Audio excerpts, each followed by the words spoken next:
Back to the Middle East. I feel like this is kind of what you live for, right? Things, some challenges that people think, well, there's no way he should be trying that. I feel like when you get a phone call that offers you that challenge, you just can't wait for it. Oh yeah, that's very loud. Yeah, for sure. Again, it's opportunities. You know what I mean? It's opportunities to be great, right? So a lot of people, there is a lot of risk, but as they say, high risk, high reward. That's how I look at it. So, and that's why I've been busting my ass for the last 12 years. 11 or 12 years, however long it was. Literally, so I can be that guy that can do things like this, and do some history making type of stuff, and really have a legacy that people will be talking about for a very long time. There are people who are almost already trying to set the narrative that you have nothing to lose. You can come in here and be the hero. But I've heard you say multiple times that no, if I don't get this done, I lose an opportunity at this rematch, like that lightweight title. So do you feel that you're just rolling the dice here to prove that I can make these things and I can pull them off? Yeah, for sure. This whole nothing to lose type thing is silly. Like, I mean, don't get me wrong. There's still a lot of pressure on Islam, and I understand that. But I mean, I have to take this rematch that I want so bad. This lightweight title. We talk about legacy. This. If I was to lose, my legacy takes a big hit. I don't get another shot at him. I don't get another shot probably at the lightweight title. You know what I mean? Like, how much longer do I have? We don't know these things. So there's definitely still a lot to lose for me. I think he takes a big hit with a loss to his legacy, losing to someone who is obviously the featherweight champ, a division below, coming in on 12 days' notice. Again, there's a lot of pressure on him, but no pressure on me. I'm not letting there be any pressure, but there's still a lot to lose for me. So I don't want people acting like, that there's me doing this is a no-brainer. I guarantee you there's not many fighters that are going to do this. And you heard Islam say, no excuses and things like this. It's just one thing I want to say is put it this way, 100% if the roles were reversed, this fight is not happening. I don't care what anyone says. He's not fighting on 12 days' notice. So he needs to remember that. Tactically, you've said that you're going to come in more aggressive early on. Is that because cardio's not where it was for that February fight, or is that I found something out in that 5th round of the first fight that I can apply in the first 2 rounds of this next fight? Why tactically come out there more aggressive this time? I just don't think I need to, from the first fight, like I showed him a lot of respect, and it's well-deserved respect. But, I felt like I didn't need to show him so much respect. And, it's pretty obvious. I'm sure they understand that I'm going to be coming for him. So it's no hidden secret for me to be like, I ain't taking, I'm going to be coming full steam ahead of him. You know what I mean? So it's going to be an exciting fight because of that. A lot of people, I'm just trying to be real with every situation I'm in. You know what I mean? Like usually I'm preparing for the worst, and I've got a lot of ways things can go. When you get 12 days notice, there's not so much variables for me, or like there's not many ways I can go. Don't get me wrong, I probably could, but I can't afford to focus on any of that. All I can focus on is what I plan on doing and what I want to do. And the fact that I've had 12 days notice, I think is what's going to make me so dangerous. Because what I learned from that first fight, and me saying, I showed him too much respect, me taking this on 12 days notice, I can't afford to show him respect. So it's sort of playing into my hand anyway. I'm going to be fresh, excited, coming off a short camp, no nigglies, no injuries, and then I'm coming full steam ahead. You took it on 12 days. What amount of days would have it been to make you say no? Say it again? So you said yes on 12 days. Would you have said yes on 10 days? Would you have said yes on 7 days? How close to the fight before you saying, okay, come on? I mean, it just depends on the weight, really. That's 12 days where my weight was. Luckily, the day before I got the phone call, my weight was pretty heavy. You can go on my YouTube channel and you can see what my weight was. I think it's out there anyway. But if you want more of the details, it's in that video. But you could see, and then I was already like, oh wow, this is way too heavy. So I had a 1 day head start before I had the call, because I didn't like that weight. So I lost like a couple of kilos even before I got that phone call. But if I was to do that on 6 days notice or whatever it is, if I could make weight, I'll do it. But yeah, you got to see if you can make the weight though, right? Last thing I want to do is come here and not make weight. But yeah. Yeah, speaking of make weight, I think you may have made weight for every featherweight and lightweight title. So yes, I did want to touch on this. So a lot of people want to talk about, can I keep two divisions busy? So let's talk about this for a second. I've come here to fight. I've stepped up for every light and featherweight fight for the last year, over a year. I've been here ready to fight. Not only I did fight in most of them, and I will fight in most of them because I missed out on one, but I still turned up there to make weight. So there you go. I've been for the last, 5 or 6, I think it's last 6 light featherweight fights. I've been there to fight every single one. Try and tell me that I can't keep two divisions busy. So we'll see you in January. See me in January. Alex, if it wasn't Islam that you were stepping on short notice, would you have taken the fight? Like if they had come to you and say like both lightweights can't make it, can you fight Ilya on 12 days notice? Would you have taken that? Or is it the fact that it's a guy you fought before and it's Islam? For lightweight? For just featherweight or lightweight or anything? Well, I ain't making featherweight in 12 days notice. So I think there's a lot of things, I want to be that guy, but I mean, there's history here. This fight, like, what if, say if I didn't take this opportunity, he fights Charles and wants to move up and goes there, and then I don't ever get a chance to have that rematch. That was playing on my mind too. That was a big reason why I needed to do this as well. This is an opportunity where I can get that rematch and do something great.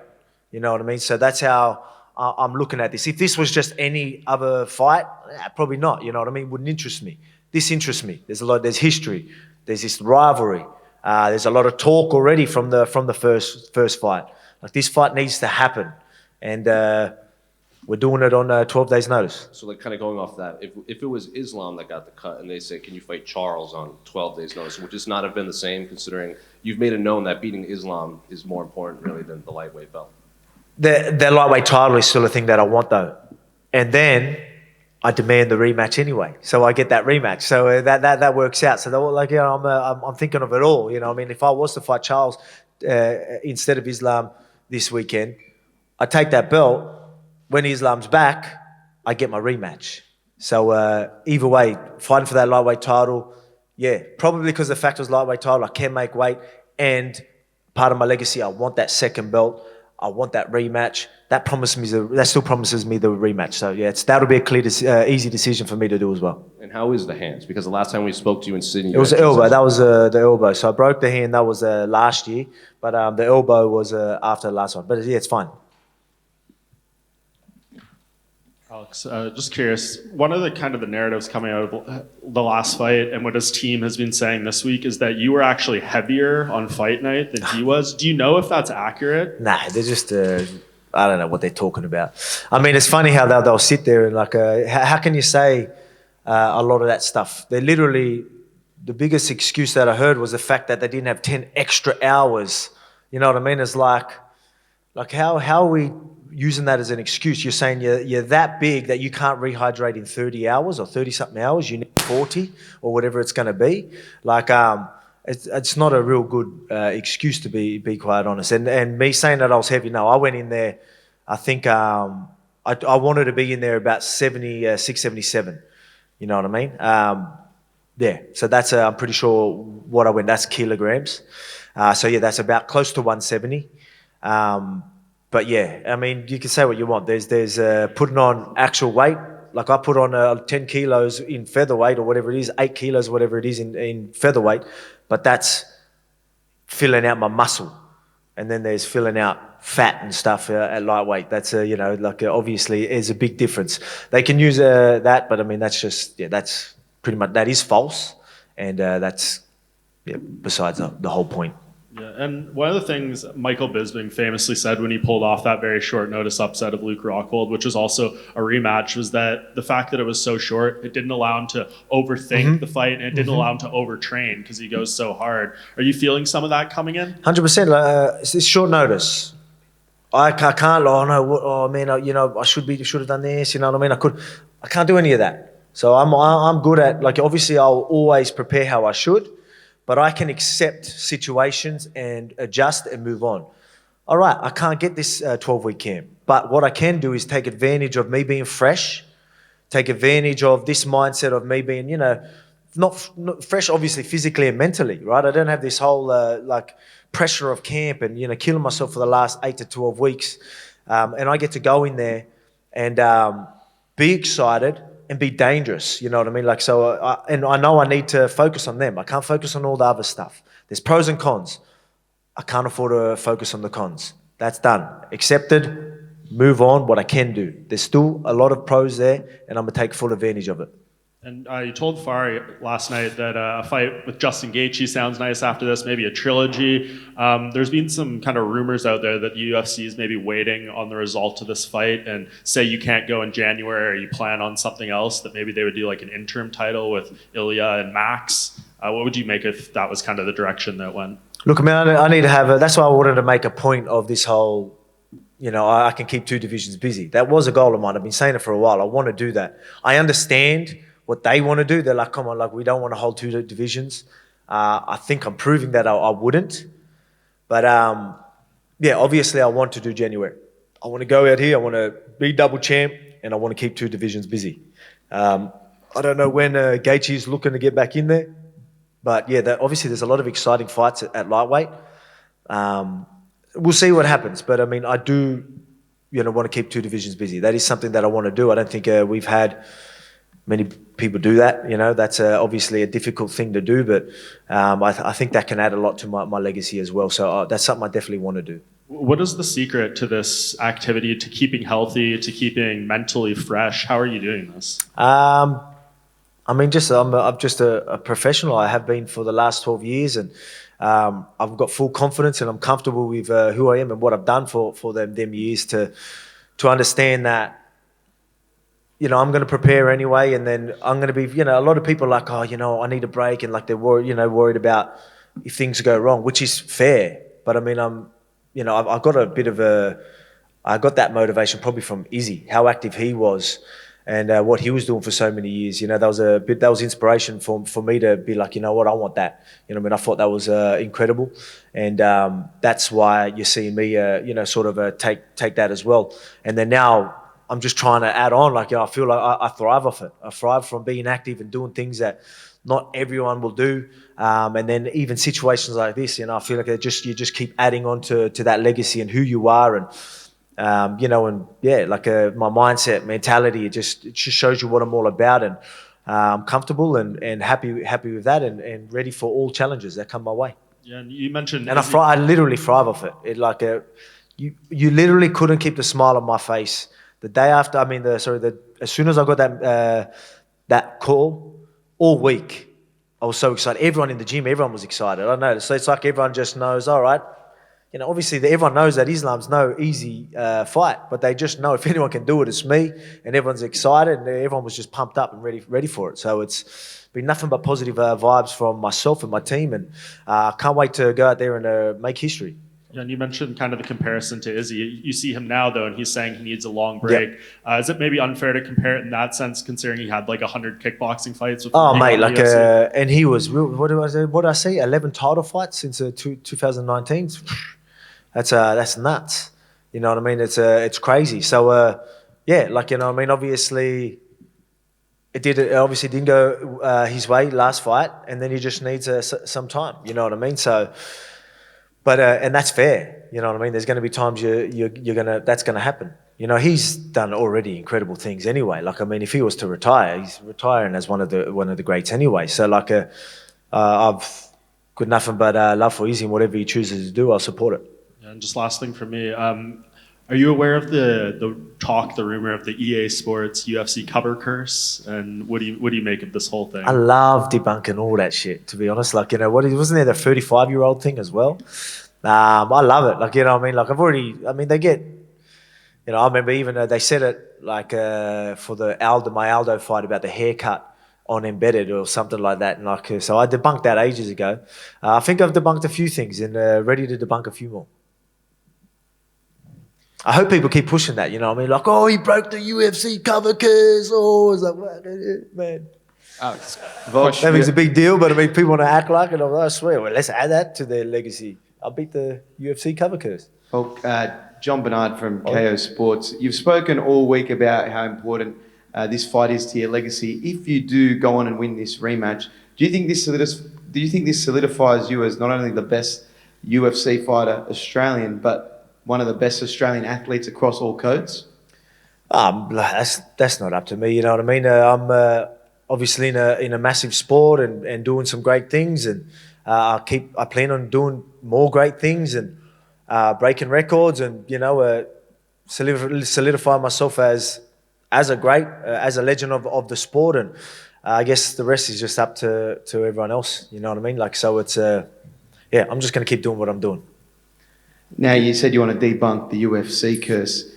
If Drizzy Drake, the rap artist, wants to place a bet on you, are you looking to debunk? I debunked that last fight. Yeah, there you go. He bet on me against Jair Rodriguez. There you go. So another one I debunked. I love it. Ticking it off the list. And what? Mate, I'm gonna end up focusing on all these. Like, you know what I mean? Like, it's like all of it. I'm gonna channel all my energy. Is like going, oh yeah, they're saying they've never done this. All right, fuck it, fuck the belts. I'm going to this one to break this, debunk this one. Yeah, no one's been a no one's done all three. But I mean, fucking hell, that's gonna keep me real busy, isn't it? Last one. There also has been talk of Islam and his current state at the moment. He looks fairly depleted, even just walking through and doing all his media duties. Have you had any interaction with him in the lead up to the fight? And did you have any opinion on his state at the moment? No, I think I seen him a little bit yesterday. He didn't look too happy, but that's expected. I'm usually, even when I'm doing the decent weight cuts, I'm usually pretty, upbeat and pretty happy going through the process. But some people just hate it and just want to get it over and done with. But I don't take any of that in. Like, I'm sure he's like that every fight week. You can't sit there and be like, oh, weakness. You know what I mean? But I plan on that pressure I'm going to bring and everything. Like I said, this big weight cut that they do, he's got a lot of time to rehydrate. But again, he remembers what happened last time. So actually, one thing I did, because yesterday, I don't know if he was trying to mean mug me, like he was looking and like sort of trying to give me evils or something like that. I don't know what he was trying to do, but which is going to be pretty hard, because I mean, let's remember how we left that fight. I was like, oh mate, you're not going to intimidate me. It's like I had you like trying to do whatever you can to say for the save your life. You know what I mean? I remember punching your head through the canvas. So to intimidate me is going to be pretty difficult. So I don't know what he was doing there. Maybe he was just sussing me out. I don't know, but. Maybe just didn't realise I was there. I don't know. But I wasn't intimidated. Thank you, Bob. Do us Aussie proud. Yeah. Alex back here. Hey. G'day. Welcome to Abu Dhabi. Yeah, thank you. A lot has been made about this being a short notice fight. Now, the question for you is, Charles Oliveira was quite vocal about not wanting to come here and not wanting to fight in Abu Dhabi for whatever reason. Was there any part of you deep down inside that kind of knew that this might be coming? I mean, I'd love to tell you that I did do that, because that's probably something I would usually do, I guess. But I mean, I was doing whatever I can to try and fight later in this year. And so I literally thought I was fighting in January. So luckily, I'll do my head in if I don't train. So I'm always training. But I'll be honest, I didn't expect to get the phone call. But that doesn't. I'm glad I didn't expect it, because I think that still puts pressure. I still think that's, like I said, I'm coming in fresh mentally and physically, because I didn't even think of this. You know what I mean? So I think that's an advantage for me. So I'm sort of glad if it's going to come on 12 days notice, I'm glad I wasn't constantly thinking about it, because I wouldn't be able to fully commit anyway. So the way it's planned out adds to the story and makes me more dangerous. So I'm sort of glad that I didn't expect this fight to come up. Well, we're very happy to have you here at Abu Dhabi. One more question, Volk. Coach Craig Jones in the lead up to this said, Sambo isn't a real sport. How do you feel about that? Craig says a lot of things, man. Like, that's just Craig. I don't know. I'm sure people understand how Craig is. If they get offended, they definitely don't know what he's all about. But watch videos, and then you will understand Craig Jones. Thanks for your time and good luck, champion. No worries. Cheers. Alex, question at the back over here. Yep. You bring a lot of heart and passion into your fights, and that's of course your legacy as well. But you spend quite some time away from home in New South Wales. So how's the support and the passion from your team as well. Can you talk us through that and the legacy as well that's involved with Time away from home. it? Yeah. Your No. fights and the support. Because I'm fighting regularly, you mean? No, the support that you get from your team. Okay, yep. Yeah. Well, the support's incredible. Yeah, obviously I'm I don't know the question. Like, sorry, you're saying I'm away from home a lot? Is that what? Yeah, whilst you're away. Okay, You yes. spend time away because Australia is quite a far distance. So when you're out and about for your fights, the support. Okay, yes, and- okay, yep. Yeah. So yeah, obviously, man, the support's been incredible forever. You know what I mean? In Australia, especially down in the Gong, everyone's always been great. But I mean, this whole situation on 12 days' notice shows you the team and the support I have. I've been pretty vocal about it, like how everyone literally just changed all their plans, literally hours after I got the phone call, to be there to help me in camp, or to be overseas, getting me ready in the few days that we had, and not only that, to be over here at Abu Dhabi, spending a whole 10 days or whatever it's going to end up being away from their family. Just to help me out. When you got physios, strength and conditioning coaches, you got dietitians, and then obviously your training partners and coaches, and everyone literally just dropped what they were doing. And not only did they do that, have been nothing but positive, and it's been a joy. It really has. And I think I'm glad they were like that. There's no stress in the camp, which is going to make this more exciting and make me more dangerous. So I've got a great team around me. Very thankful. Couple of the Australian athletes across different sport, whether it's Nick Kyrgios in tennis or a couple of the cricketers that come out here, they talk about the distance, being away from home, and how that mentally sort of affects them, maybe not being able to see the family or whatever. Okay, Is that something that you feel as well? No, not really. Like, I mean, I've got a job to do. This is a part of the process. Like I said earlier, no matter what situation I'm accepting, I'm going to make it work. I try not to, I hate being away from my family, but if I have to for a fight, that's it. It's done. I have to accept it, move on, and focus what's at hand. I'm able to do that. You know what I mean? Even when it comes to injuries and things like that, sometimes you get an injury and you start stressing, no, what if something's bad? And then you hear it is broken. Yeah, you have broke your big toe. It's like, all right, accepted, boom, move on. But now, now I've got a clear path. I was stressing more before I knew it was broken. Then I find out, the worst possible news, and now it's so much easier for me to accept and be like, okay, no more pressure. That's happened. All right, now we've got to do this. I can accept these things and move forward. I think that's just a part of my mentality, my mindset, and that really helps me be able to do what I do, especially in this crazy roller coaster of a sport, and MMA and UFC, and my crazy, wild career as well, and doing crazy shit like this, lucky I have that type of mindset. Just a final question from me for the fans that are coming to Etihad Arena to see your fight. This passion that you bring, this energy, do you sort of credit that to your upbringing as well and the struggles when you went through in your childhood? Is that something you credit as well? I mean, there's a experience through everything, man. Like experiences through everything in life, right? Like get you ready. Like I wouldn't be the man I am without this career, without how I was brought up, and all them life experiences made me who I am. So and I'm very proud of that, and I wouldn't change a thing. I mean, that's one thing that a lot of people do ask me is what's one of your greatest accomplishments? And I'm have my fair share of accomplishments, but one of my greatest accomplishments is the fact that I was able to be myself through the whole process. And I'm very, very proud of that. Very proud of my experience, my upbringing, how I was raised, and I hope I set a good example for a lot of people out there. Alex, hello.